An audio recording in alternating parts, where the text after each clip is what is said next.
someday you might see it. Yeah, never say die. Got to go.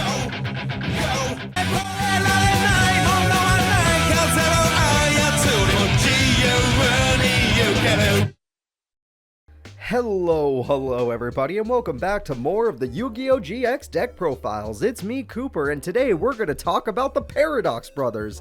That's right, Para and Dox did appear in the first season of Yu-Gi-Oh! GX in a tag duel against Cyrus and Jaden. And that means that they're going to be in this series as well, because guess what? They're in the first season. And I had to use a ton of cards that they used in Duel Monsters to make their deck, because a lot of cards they used in Yu-Gi-Oh! GX Season 1 were never printed and don't exist in Yu-Gi-Oh! Omega, which is a shame, but Yu-Gi-Oh! Omega has the coolest animations, so I'm gonna go with that, and has animations at all.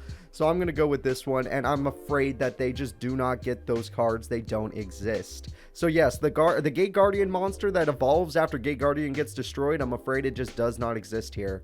So let's go ahead and talk about their decks, starting with their attack stats. So looking at their attack stat, they have Labyrinth Wall at 0. Giga Tech Wolf at 1200, not very great.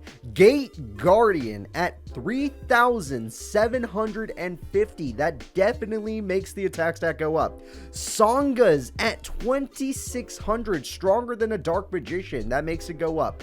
Suijin's at 2,500, that's as strong as a Dark Magician, that makes it go up.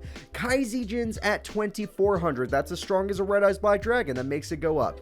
We have the Wall Shadow at 1,600, no, that's not going to help. We have Triple Jirai Gumo, a non-tribute 2,200,000 monster beater. This is incredible. This monster is godlike when it comes to attack stat and will definitely affect their overall rating. We have the Kaiser Seahorses for summoning Sangha. That's actually really effective at 1,700 attack. We have the Unshaven Anglers at 1,500, which is usable for summoning Suijin. We have the Whirlwind Prodigies at 1,500 for summoning Kaizijin at 1,500, which is usable. We have the Cannon Soldier, which is used for their fusion with Giga Tech Wolf, and it's just a nice tactical card at 1,400, which can come in handy but is not great. We have Dark Designator, which kind of sucks. We got Monster Reborn, which is good. We got Poly, which is for that one monster. We got Tribute Dolls. But overall, attack-wise, Para and Dox, because of their easy to summon tribute monsters, because of their Jirai Gumos, a full set of 2,200 beaters, because of Gate Guardian, freaking heavily affecting the overall stat. Like, when I was with Kaiba Man, he had 3 blue eyes. That blew up his stat. This guy has 1, 2, 3, 4, 5, 6 monsters up there, and 3 beaters that beat just about anything. These 3 beaters beat tribute monsters. So guess what? The Paradox Brothers have a maxed out attack stat. Their attack stat is god tier. Yes, they have some monsters holding them back. Labyrinth Wall, you don't use it. You would never put it in attack mode anyway, but you know what I mean. They have some monsters holding them back, but most of these monsters are 1,500 and up. Only Cannon Soldier and Giga Tech Wolf are below, but they make a fusion monster that's 2,400, as strong as a Red Eyes Black Dragon. That means that they get a maxed out attack stat. It is insane. But let's get into the defense stat. And the defense stat, we have 3,000 for a single tribute. If you set this monster, you will be able to hold back a Blue Eyes White Dragon all by itself. Labyrinth Wall is busted for stalling, and in this game, stalling is super possible. We got in this tournament. In Giga Tech, we'll have 1,400, not bad. That can be usable.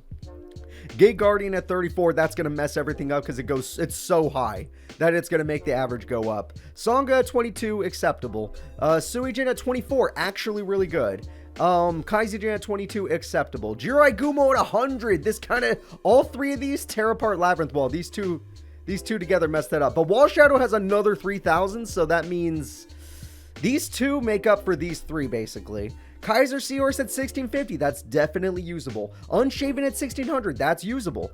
Freaking Whirlwind Prodigy at 1,600, that's usable. Cannon Soldier at 1,300, not great, but whatever, it can do. This deck is insane in attack stat, but guess what? It's also really good in defense stat as well. Like, obviously the Jiraiyagumas tear it down, but the Labyrinth Wall and the Wall Shadow, that's just so tanky. They can hold back a freaking Blue Eyes. Who'da thunk? It's so strong. And because of that, I'm going to be extremely kind, and I'm going to give the Paradox Brothers a 7 bars. Just because of Labyrinth Wall, honestly, the fact that this can hold back a Blue Eyes, they get a 7 bars. And the fact that the rest of their monsters do not have bad defense except Jiraiyagumo. That's the only one that I could say has actually bad defense. So, and their fusion has 2400. So yeah, no, seriously, 7 bars in defense. This deck is insane when it comes to the defense stat as well. Getting into the speed stat, guess what? This deck is going to have some because, no, this is technically a special summon, so that's speed point. Technically no, but we'll get into that later. Yes, this is a special summon, so speed point, even though you technically would slow the deck down, but that's based on brick, so ignore that. These don't need to worry about anything. These count as speed cards, but they don't get much of a point because they do still count as a tribute summon, but they come as 2 tributes, so that does count as speed. Speed. Not speed, opponent speed actually, so we can ignore that. Tribute Doll definitely counts as a speed summon because you get to special summon 1 level 7 monster from your hand, and that's really freaking good. Even if it can't attack, doesn't matter. You get one of these big boys out, easy. So Tribute Dolls are all speed cards. This is also part, well, he's not speed, this is the speed part. Magical Labyrinth special summons you, so that makes it speed based. So looking at this again, we have speed, triple mini speed, triple mini speed, triple mini speed, and let's call this is going to be on the same speed level as Labyrinth Wall, so it's not great. Overall, this deck is extremely fast because there's just so many easy ways to bring out your best monsters. Even though there are, in some cases, just normal summons, but with less tribute, it still counts as speed, just like how a Legendary Ocean counted as speed. So, at the end of the day, I'm going to give it to him. He's going to get a 6 speed stat because there's just everything here is just to help you special summon your monsters. Everything here is to help you normal summon them faster, and they have a fusion which counts as speed as well. Poly with these two, that's speed. So overall, Para and Dox maxed attack, 7 defense, 6 speed, but now it's time to get into skill, which no skill. Technically, making your opponent have 0 attack points when they attack you is burn damage, in my opinion. Only because they're attacking you. You're forcing them to do that. If you're attacking them and they had 0 attack points, you have too much control over it. You might as well just be at a spell or trap card effect. But because they have to attack you, I can count it. All these together, I'm only going to count as 1 point. Jiraiyagumo is anti-skill. This is going to be a -3 points. Just for these 3 alone. Cannon Soldier is super skilled. It's infinite burn depending on how many monsters you have. And this is a heavy monster deck. We got like 25 monsters in this deck. So these 2 do count as heavy burn. 500 points for every monster on your field, including themselves if you want to tribute them. Yes, it costs a lot to tribute, but there you go. Skill goes Fairy Meteor Crush. That is a skill-based card. It lets you do piercing damage. Piercing counts as skilled. And finally, Judgment of Anubis is a skill card because it gets to pop a monster and do burn damage based on their attack. So even with all the negative skill, let's say the negative skill knocks out all of this up here. We still have Cannon Soldiers. We still have Fairy Meteor Crush. And we still have Judgment of Anubis. You know, Jiraiyagumo's really bad, actually. It's so much. That's half your life points if you mess up. I'm going to knock out the Fairy Meteor Crushes too. That's too much. Cannon Soldier and Judgment are the only ones that are getting through this anti-skill because it's just so heavy with Jiraiyagumo. So I'm going to give them a 2 in skill. Only because the Jiraigumos tear them down. If it wasn't for Jiraiyagumo's negative effect, I could have given them a solid 4. But this is going to be a 2 in skill. So let's go ahead and move on to the brick stat, which Labyrinth Wall technically is not the brickiest card, but it is brickish. Gate Guardian is a super bricky card. You don't want to draw it. Sangha of the Thunder is a brickyish card. Suijin is a brickyish card. Kaizujin is a brickyish card. Wall Shadow is a brick. You never want to draw this card. Ever. You never want to draw this card. That's a brick. Not bricky, not bricky. This is a bricky card because it doesn't help you at all, honestly. Like, at all. Well, it can, but it's not great. Tribute Doll is great. Honestly, this will almost always come in handy with 6 Tribute monsters. Polly is a bricky card, sadly. Magical Labyrinth is a bricky card, sadly. And the rest of these are not-ish, kind of. Alright, so looking at this deck is rather bricky. Yes, you have plenty of monsters to summon, but you have 8 monsters that you don't want to draw early because they could just be bricks in your hand. 9 if you can't Labyrinth Wall, but Labyrinth Wall is only a single tribute, so I'm going to give it a break. So 8 really bricky cards, unless you have proper combos, is pretty strong, is pretty bad. 1, 2... 3 bricky spells and traps, that's pretty bad too. That is pretty bad. Overall, I'm going to have to say it, this deck is going to get an average in brick. It's going to be brickable. This deck you could definitely brickwick. You can only draw boss monsters and screw yourself over. You could draw your slowest and worst spells and traps with those boss monsters. This deck will brick on you. Even though there's a lot of combos to get out the boss monsters, this deck will still brick on you. It's going to be a difficult deck to use at times, but the other stats make up for it so much. So even though it's not the most skilled deck, in fact, I would even consider it maybe anti-skill, and even though the deck is hard to get what you want, it is easy to brick, and there's always a chance you can brick, which makes you brickable. I will say that the Paradox Brothers are still good.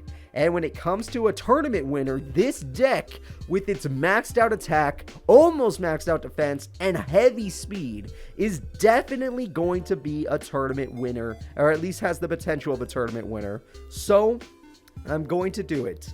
This deck is going to receive a 4.5 stars. It doesn't look like it, but this is the strongest deck I have seen so far. If you even pull off one Sangha, one Suijin, one Kaizijin in this kind of a series, your opponent will most likely have to sacrifice a monster to get rid of your effect. It is a once per duel effect per monster, so that's something, but it will have to get rid of the monster. It will have to sacrifice itself to get rid of the effect, because very few people in this series have poppers. I know people like Alexis have Cyber Gymnast, and that will save her, but most of them will just have to take the hit horribly, and that's going to do 24, 25, or 2600 burn. These monsters are so easy to summon in this deck and are going to ruin people. Then, if they don't get it, maybe they'll pull off a Poly Labyrinth Tank. They have Judgment of Anubis to protect their back rows, so they can protect Fairy Meteor Crush. They can protect their Trap Holes. They can protect their combo Labyrinth Wall with Magical Labyrinth, which turns into Wall Shadow. I mean, they have protection for their cards. And honestly, this is a terrifying deck. Obviously, I always give more potential stars to monsters with heavier beaters, or decks with heavier beaters, and with this deck having triple Jiraigumo, but Cooper, Jiraigumo can be your undoing. Shut up. Who's gonna get over 2200 beater consistently in this series? It ain't gonna be a Beatos. I'll tell you that for free. It ain't gonna be freaking Belowski. Even the Duel Giant only has Giant Orc, and Giant Orc has its negative effect, which any of these monsters can kill except Labyrinth Wall, but ignore that. Any of these monsters can kill it. Even Giga Tech Wolf can kill Giant Orc. This Jiraigumo will never have to go into defense mode. Screw your life points, it's a monster. And if you let these things stay on the field, they can be tributed, or they can be tribute dolled into these monsters. So you have to kill them. If you don't kill them quickly, they will just evolve into something more dangerous. So you have to get rid of them. And if they pull off a Labyrinth Tank against you, that monster's too solid in both attack and defense. It beats most of the things in this series. It's actually scary. So that's going to be it for the Paradox Brothers. I'm really excited to see them duel, and I hope you guys enjoy using their deck. Bye-bye, everybody, and good day.